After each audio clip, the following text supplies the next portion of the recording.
Hello everybody, my name is Grant Tisperanda. I'm a senior here at Providence College and a health policy management major with a minor in dance. Over this spring vacation, this spring break, I did a volunteer service project in Costa Rica. I really have to thank Banco Santander for providing funds for me to do that project. They really helped me out. What I did is that I applied through International Volunteer Headquarters online. I found that there was a country that I really wanted to go to. Costa Rica was semi-close, but it was still in Latin America. I wanted something a little bit warm for my spring break. And I saw that they had volunteer options in healthcare.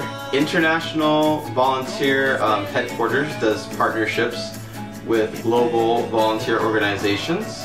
The one that I went under was called Maximo Nivel, specialized in Latin American volunteer organizations, and mine was stationed in Costa Rica. Unfortunately, through my service project, I was not allowed to take any pictures or any videos of people that I encountered there because of privacy issues. Now, my project site was called Hogar Esperanza. Now, it is a home for those who are carriers with HIV and those who have severe chronic illnesses. In Costa Rica, those people are pretty much outcasts. They don't have many resources that they can choose from. Their family don't give them support, and they're mainly on the streets.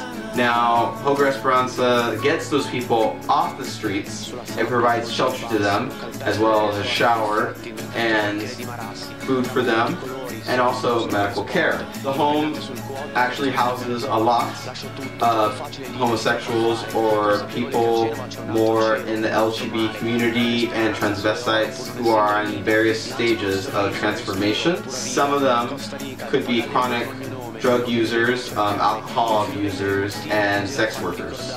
Nevertheless, Hogar Esperanza provides health education, moral support, and physical activities.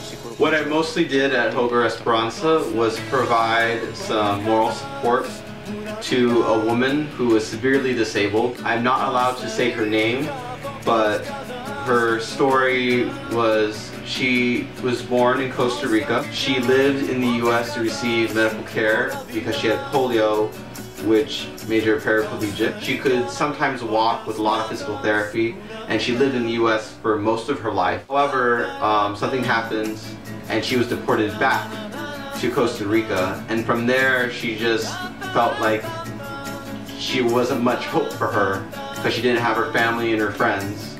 So she ended up at Hogar Esperanza.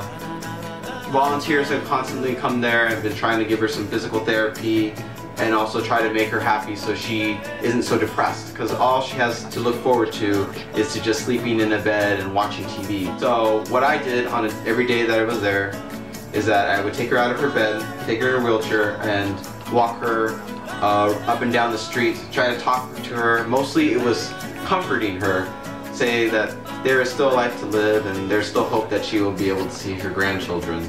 I really did enjoy my time at Hogar Esperanza. I got to meet a lot of interesting people and got to hear their stories.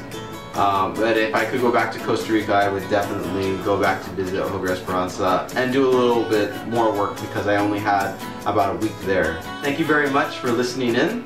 Again, my name is Grant Tisperanda. I highly encourage you all that are watching to do a service project over spring break, because I also did do a lot of spring break things. I went to the beach.